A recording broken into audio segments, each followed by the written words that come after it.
está claro. Muy buenos días amigos oyentes, qué gusto saludarles aquí en su programa Está Claro por I99 98.9. Hoy 10 de noviembre del 2014 vamos a iniciar de inmediato este programa con la música característica del ídolo ecuatoriano de fútbol que ganó y por supuesto volvió a la punta a compartirla con Independiente, pero qué bueno, y qué bueno también por Emelec, porque Emelec también ganó y por supuesto los equipos de Astillero están subiendo, con ello crece el entusiasmo por lo que va a ocurrir en las fechas, en las 7 fechas que faltan, que restan para que concluya el torneo nacional, un torneo importantísimo, por supuesto. Se viene el clásico del Astillero, ¿no? ¿Cuándo es el clásico del Astillero, Mar?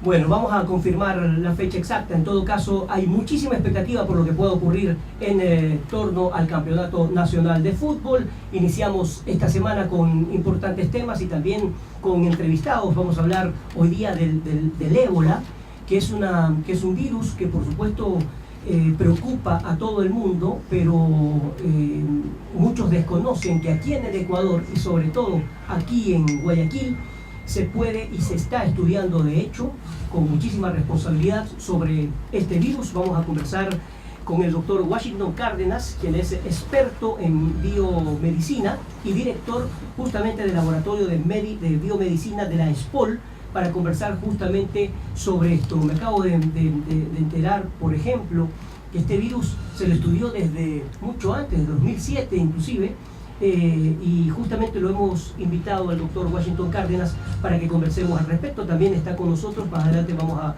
dialogar con Abelardo Albornoz, director provincial de gestión procesal del Consejo de la Judicatura. Así que bueno, importantes temas a nivel nacional e internacional para compartirlos con ustedes. María Clara Triviño hoy está con permiso médico, está un poco enferma. María Clara, le mandamos un saludo cordial de todos quienes hacemos Está Claro. Iniciamos de inmediato entonces, son las 9 horas con 34 minutos. Doctor Cárdenas, muchísimas gracias por estar aquí. Este virus se lo ha mencionado por supuesto a nivel internacional y siempre aquí en el Ecuador lo veíamos como muy lejano. Normalmente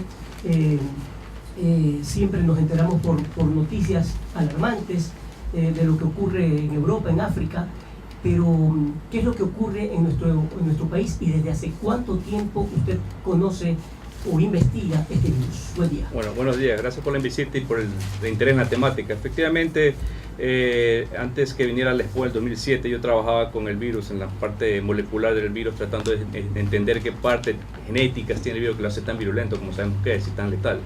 ¿Por qué en el 2007? ¿Por qué usted conocía del virus? Precisamente el virus realmente apareció en África alrededor del año 76. Y antes del 76, en 67, apareció el primer virus de la familia del ébola. El ébola tiene dos especies, uno que se llama Marburg y otro que se llama ébola. Marburg se llama porque primero apareció en Alemania, Marburg, Alemania, la primera epidemia, y ahí se descubrió la familia. Y después vino el ébola, que estamos todos conocemos todos ahora, ¿no? Son virus bastante letales, la categoría más alta de letalidad que hay en la calificación que hay a nivel internacional. Y por supuesto, pues el interés de estudiar desde hace muchos años qué es lo que hace tan letal al virus, cómo se transmite, quién es el reservorio del virus, por ejemplo. ¿Cuál es su especialidad? Mi especialidad es virología, estudiar la parte molecular de los virus y entender precisamente esto, los mecanismos de virulencia que tienen, cómo evaden el sistema inmune.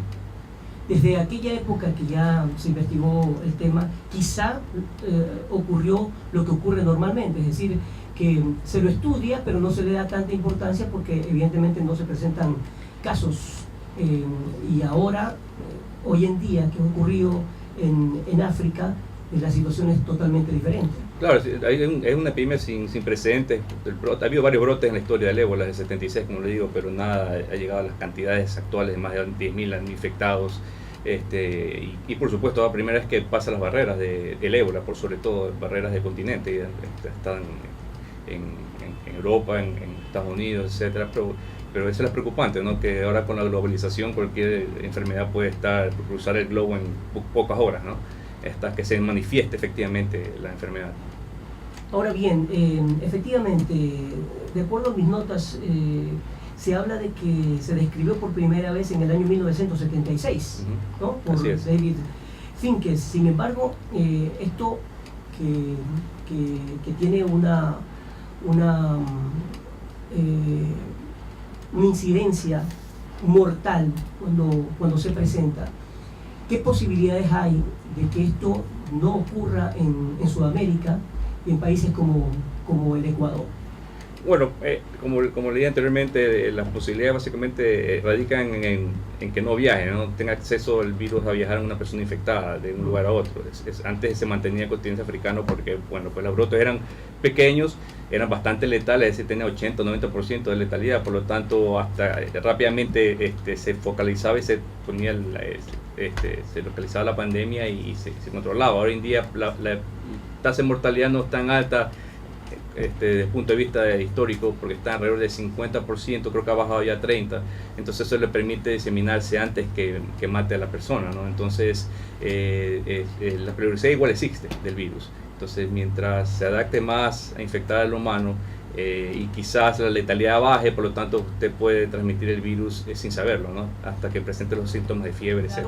El virus del ébola está considerado como sumamente infectivo debido a su alta tasa de mortalidad, la rapidez con la que provoca la muerte y las zonas remotas donde se producen las infecciones. ¿Cuánto tiempo después de que una persona está infectada podría morir si no es atendida a tiempo, doctor Cárdenas? Bueno, como todo esto depende de la inmunidad del individuo, cada uno de nosotros somos inmunes en cuanto a la parte inmunológica, pero generalmente se toma la ventana de entre 2 a 21 días, ¿no? Por eso es que en Estados Unidos se ha determinado una cuarentena máximo 21 días si no presenta un tipo de enfermedades febriles, esa época puede considerarse que no hay problema, ¿no? Entonces, como digo, todo depende del individuo. Pero generalmente, sí, por supuesto, hay que darle soporte, como cualquier enfermedad, soporte paliativo, suero, etcétera, para que pueda pasar la enfermedad sin un problema.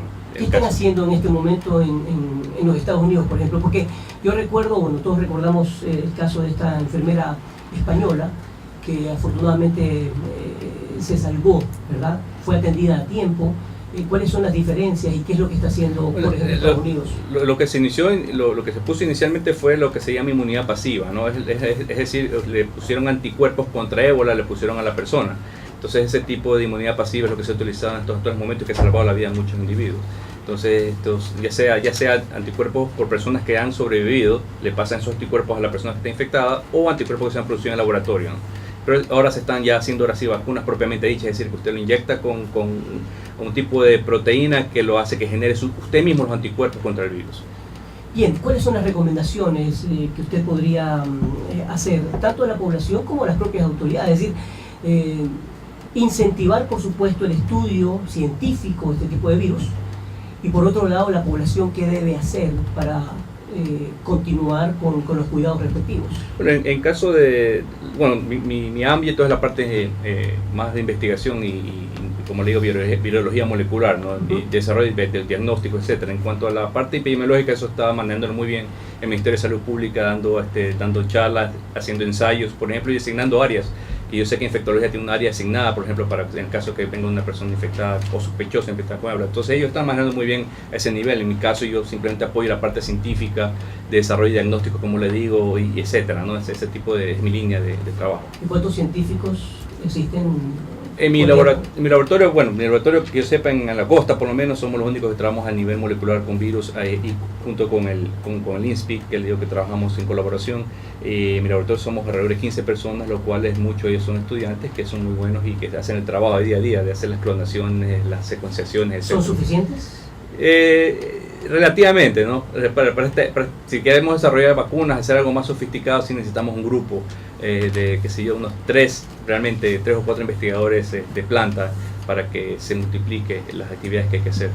Muchísimas gracias entonces al doctor Washington Cárdenas por compartir sus experiencias, su trabajo, y por supuesto qué importante que se le dé justamente ese valor al trabajo científico en temas que normalmente no son titulares en primeras páginas de los periódicos, sino hasta cuando ocurre una pandemia como la que estamos hablando actualmente. Muy amable, gracias por la invitación, gracias por la invitación y por el interés. Perfecto, continuamos con nuestro programa Está Claro. Vamos a entrevistar de inmediato a Abelardo Albornoz, director provincial de Registro Procesal del Consejo Nacional de la Judicatura, para conversar justamente del trabajo que se está cumpliendo actualmente. Gracias por estar aquí. Muchísimas gracias por la invitación. ¿Cuál es el trabajo que se está realizando? La gente puede decir que dentro de la modernización judicial, jurídica, hay avances importantes. Sí, bueno, en este proceso de cambio de justicia que inició pues hace unos pocos años ya, desde el 2012, con las nuevas infraestructuras que hay del Consejo de la Judicatura para poder tener acceso a la justicia, se han tomado también ya este año algunas otras medidas que permitan que este acceso precisamente sea mucho más óptimo, mucho más oportuno para todas las personas. Entre esas, por ejemplo, la institución de ventanillas universales en la Corte Provincial del Guayas, que queda en 9 de octubre y Quito, para poder recibir escritos o solicitudes dirigidas a cualquiera de los complejos que tenemos actualmente en Guayaquil. Como toda la ciudadanía sabe, hoy en día, bueno, antes teníamos solamente en la Corte Provincial agolpados todos los juzgados, las salas de corte y los tribunales. Hoy en día tenemos cuatro complejos y una unidad en toda la ciudad, lo que ha permitido que se acerque un poco más el acceso a la justicia a las personas, de modo que tenemos un complejo judicial en el sur, en la ciudad de La Valdivia, junto a Río Centro Sur, un complejo judicial que es uno de los más grandes de Latinoamérica, que queda en Florida Norte, otro complejo que queda en Albán Borja, que es los tribunales penales y una unidad penal, y también pues la Corte Provincial que queda en el centro. Esto permite, estas ventanillas universales permiten que las personas ingresen sus requerimientos o escritos en la Corte Provincial, y el Consejo de la Judicatura se encarga de llevarlos a los distintos puntos o unidades que quedan en la ciudad, evitando que los abogados y usuarios tengan que peregrinar de una a otra unidad de la ciudad, sino que en un mismo lugar puedan presentar los escritos dirigidos pues, a todas partes. ¿Cuál es la diferencia que se observa ahora con lo que ocurría en años anteriores? Bueno, la diferencia realmente es abismal. Desde la dignidad que tienen los usuarios para poder ser atendidos. Antes, las madres, para cobrar las pensiones alimenticias, por ejemplo, tenían que hacer colas en lugares muy estrechos, calurosos, sin asientos. Los archivos, por ejemplo, estaban en el piso, a veces estaban escondidos en los tumbados, guardados de una manera poco técnica. Ahora todo está organizado en los archivos centralizados de cada una de las unidades. Las personas no tienen ese contacto con los archivos, que además pues, son peligrosos para la administración de justicia porque se pueden desaparecer. Tenemos zonas en las que pueden los menores de edad esperar mientras su madre está haciendo algún tipo de trámite, tanto en las unidades de familia, niñez y adolescencia, como en las unidades de violencia intrafamiliar, que son salas lúdicas, con personal o con profesionales encargados y especializados precisamente para atender a menores de edad. Entonces, creo que desde la atención al usuario ha cambiado totalmente y abismalmente, como decía en un principio. Y esto ahora con las medidas que estamos tomando con ventanillas universales, requerimientos por página web, también le facilita al abogado y a los usuarios la intercomunicación con la administración de justicia. En los próximos, hace unos días estamos anunciando también que los abogados pueden acceder o utilizar la herramienta que está en el artículo 103.14 del Código Orgánico de la Función Judicial para poder conversar con los jueces. Hay una prohibición legal de que los abogados y las partes no se puedan reunir a conversar sobre un caso con el juez sin que esté presente la otra parte. Entonces, eso es lo que ha hecho que ahora pues las unidades con el modelo de gestión, los jueces puedan los usuarios no tengan acceso a los jueces, de manera que podamos evitarnos estos malos entendidos y esta falta de transparencia. Pero sí pueden ellos solicitar una reunión con el juez para que se le corra traslado a la otra parte si es que quiere estar, y sin necesidad de que esté presente, es decir, simplemente habiéndose notificado, pueden reunirse pues 3 días después para conversar sobre el caso específico. Por eso sí, habiéndose hecho la notificación a la otra parte para que la otra parte pueda acudir si quiere, ¿no? ¿Cómo manejar las investigaciones que se refieren a la posibilidad de corrupción judicial? ¿Cómo hacer el seguimiento? ¿Desde dónde? Bueno, el Consejo de la Judicatura tiene dos fases. Bueno, corrupción judicial específicamente, hay una Dirección Nacional de Transparencia en el Consejo de la Judicatura que se dedica a investigar este tipo de denuncias presentadas por la ciudadanía con respecto a corrupción. Existen ya algunos casos de jueces y fiscales en los que se ha detectado estas anomalías y la Fiscalía ha presentado ha iniciado una investigación ya judicial se ha presentado también ya la formulación de cargos y se ha seguido con el caso o con ¿Hay casos de destituciones? A ver, hay un caso de destitución de un juez civil que tiene digamos, un juicio todavía que todavía no se resuelve. Por eso no puedo dar datos específicos porque todavía no ha sido resuelto. Pero sí se han destituido, hablando de Guayas, porque yo soy director provincial de Guayas, sí se ha destituido por este caso. Hay otras que es por destituciones que no tienen nada que ver con corrupción, sino más bien por errores en el juzgamiento, es decir, se han ido en contra de norma expresa, y asimismo pues otros tipos de, por ejemplo, mora procesal, excesiva mora procesal, porque hay casos en los que, por ejemplo, un divorcio de mutuo consentimiento, un juez o una jueza se ha demorado 2 años en resolver, que es algo inconcebible, cuando esto puede o debería estar máximo en 5 meses, 6 meses, incluyendo pues los 2 meses que la ley antes daba para que las personas se reconcilien de alguna manera, ¿no? Entonces han sido destituidos por esta razón. Pero por corrupción, creo que el análisis, la investigación de la corrupción está en el Consejo de la Judicatura en un principio, hasta que es puesto conocimiento de la Fiscalía para que pueda hacer la investigación ya procesal. Lo importante aquí para la parte civil o para la materia civil es que ahora los usuarios, sin necesidad de ser abogados, tienen la posibilidad de hacer unos requerimientos a través de la página web del Consejo de la Judicatura. En el Consejo de la Judicatura, entrando a www.funcionjudicial.gov.es, hay una parte en la que dice provincia, se va a Guayas y del lado izquierdo dice ingreso de requerimientos.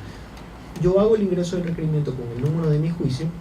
Si es que no conozco el número de mi juicio, voy a búsqueda de causas ahí mismo en la página web, pongo mi nombre completo en la parte de demandado o de demandante, de autor o de demandado, y ya me va a salir una lista de juicios y yo voy a escoger la que sea mi juicio, ¿correcto? Entonces regreso a ingreso de requerimientos y hago ingreso mi número de juicio, y ahí me va a decir qué es lo que yo quiero hacer. Entonces puede ser que un juicio esté detenido ya haya pasado, por ejemplo, la etapa de prueba, y simplemente yo estoy pidiendo que el juez sentencie. Entonces pido sentencia, puede ser un juicio que tenga a lo mejor 2 años, que no haya sido declarado abandono todavía, pero que no hay nadie que esté dando el impulso. Entonces, aparte del impulso escrito, que sí se necesita pedirle al abogado que ingrese un escrito para no caer en causa de abandono, yo puedo conseguir que un equipo que está destinado para esto atiendan el requerimiento y se ponga en el despacho del juez o del secretario para que pueda proseguir la causa. Es muy importante recalcar que si es que el estado de la causa está solo para sentencia, por ejemplo, el juez podría darlo, si ya se ha dictado auto para sentencia, el juez podría darlo directamente. Pero si de repente hace falta que pidan el abogado que se dicten autos para sentencia, sí vamos a necesitar el escrito del abogado. ¿Qué ocurre con los casos de la gente que se sintió perjudicada o que fueron perjudicados por la denominada AGD? ¿Dónde están esos casos? ¿Qué ocurrió con aquello? Bueno, muchos de esos casos están todavía en la unidad civil. Se está haciendo un seguimiento en conjunto del Consejo de la Judicatura con el Banco Central para poder dar fin a los casos que ya estén por terminar. Es muy importante también recalcar nuevamente que el impulso le corresponde, pues, por supuesto, a las partes, pero estos casos y muchos otros casos en general están siendo revisados constantemente por personal de la Dirección de Gestión Procesal para poderlos poner a disposición del juez y que pueda tomar una resolución de manera rápida, ¿no? Ahora, hace poco acabamos de terminar, y es importante decírselo a la ciudadanía, hace poco terminamos de una evaluación. En Guayas tenemos alrededor del 75% de causas resueltas versus causas ingresadas. Es decir, el periodo de evaluación que se tomó fue desde octubre del 2013 hasta octubre del 2014. Se contabilizó cuántas causas han ingresado en ese periodo. En Guayas son alrededor de 168.000 causas ingresadas en todas las materias, y nosotros tenemos un muy buen porcentaje de causas resueltas. 75%. Me parece que ya llegamos al 80%, ahorita no recuerdo muy bien la cifra, pero es una cifra muy alta. No es la mejor del país, pero en comparación con la justicia anterior, pues es algo que realmente es exitoso. Creo que podemos mejorar mucho más. El mínimo para poder aprobar, para que los jueces puedan aprobar, era el 60%. Entonces, ahí ahora, creo que hemos hecho un muy buen trabajo. Ahora, sin duda alguna, una de las variantes que la gente va a respaldar, y hay mucha expectativa, son aquellos juicios orales. ¿Qué diferencia hay entre un juicio oral y un juicio que definitivamente no tiene este sistema?